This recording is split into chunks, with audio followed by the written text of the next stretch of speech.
Hi guys, কি খবৰ আপোনালোকৰ? আজি মই চিকেন বনাব লৈছোঁ দেই। কি নাম দিম নাজানো বাৰু, বাছ চিকেন বনাম আৰু নিজে মনে ভবাৰ দৰে। আৰু এয়া মই বিলাহী পেষ্ট কৰি থৈ দিছিলোঁ। চিকেনখিনি অলৰেডি মই মা মছলা দি আদা নহৰু মছলা দি চব পেষ্ট বনাই থৈ দিছিলোঁ আৰু মিক্স কৰি পেলাই থৈ দিছিলোঁ। লগতে বিলাহী পেষ্ট কৰি থৈ দিছিলোঁ। এইফালে মই তেজপাত দিলোঁ। তেজপাতৰ ফ্লেভাৰটো মোৰ বহুত ভাল লাগে। আপোনালোকেও দিয়েনে বাৰু ক'বচোন। মই বাৰু তেজপাত দিওঁ, আমাৰ ইফালে তেজপাত বুলিয়ে কয়, বেলেগত হয়তো বেলেগ ক'ব পাৰে, জনাব। আৰু তেজপাত দিলোঁ এইফালে মই, লগতে পিঁয়াজ দিলোঁ, অলপ ভাজি লৈছোঁ। আৰু তাৰপিছতে মই দি দিলোঁ চিকেনখিনি, যিখিনি মই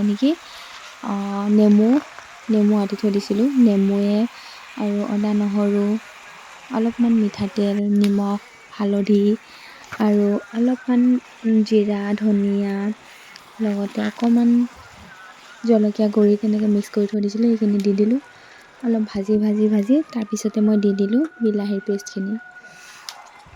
বহুত ধুনীয়া এটা কালাৰ আহিব আৰু এনেকৈ খাই বহুত ভাল লাগে। মই কিন্তু এনেকৈ খাই ভাল পাওঁ দেই। চিকেন অলপমান গ্ৰেভি হ'ব লাগে।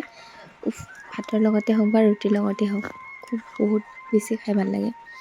আৰু এইফালে মই বিলাহীখিনি দি পেলাই অলপমান লৰাই দিলোঁ আৰু এনেকৈ লৰাই অলপমান ঢাকি দিলোঁ। আৰু আনফালে মই ভাজি লৈছিলোঁ আলু, কেপচিকাম আৰু মটৰ, অলপমান হাফ ফ্ৰাই কৰি লৈছিলোঁ। এইখিনি হাফ ফ্ৰাই কৰি তাতে দি দিলোঁ, অলপমান পানী দিলোঁ। পানী দি পেলাই এইখিনি দিলোঁ, লগতে লৰাই দিছোঁ। অলপমান লৰাই দি মেলি মিক্স হ'ব লাগিব ন গোটেইখিনি। অলপ মিক্স কৰি আলুখিনি হাফ বইল কৰি লৈছিলোঁ, যাতে আৰু অলপমান পানী দিলেই যাতে হৈ যায়। তেনেকৈ হাফ ফ্ৰাই কৰি লৈ বইল নহয়, হাফ ফ্ৰাই কৰি ল'লোঁ, মানে আধা ফ্ৰাই কৰি লৈ পেলাই তেনেকৈ মাংসখিনি দি দিলোঁ। দি পেলাই অলপ ঢাকি দিলোঁ, ঢাকি দি পেলাই আকৌ ওলালোঁ। সেই চাওক, বহুত ধুনীয়া হৈছে গ্ৰেভিটো। আৰু মই এনেকৈ খাই ভাল পাওঁ। মই মানে আমাৰ ঘৰত এনেকৈ খাই ভাল পাওঁ আৰু দাদা, মই, ককা এনেকৈ। তাৰপিছত আৰু এনেকৈ পানীখিনি অলপ শুকুৱাই দিলোঁ, অলপ গ্ৰেভি হ'ল।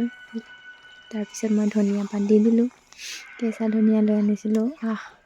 ফ্লেভাৰ কি ধুনীয়া আহিছে ধনিয়াখিনিৰো। লগতে টেষ্টিটো ক'বই নালাগে। বিলাহী দিছোঁ, লগতে মা মছলাখিনিতো আছেই আৰু ক'বই নালাগে। গোটেইখিনি দি মেলি আকৌ এবাৰ ভালকৈ লৰাই দিছোঁ। বহুত ধুনীয়া হৈছে। আপোনালোকে বাৰু কেনেকৈ খায়? চিকেন মই এনেকৈ খাই ভাল পাওঁ দেই। আৰু এয়া চাওক, লাষ্টত কি ধুনীয়া। ভাতৰ লগতে খাওক বা আপুনি ৰুটিৰ লগতে খাওক, টেষ্টি।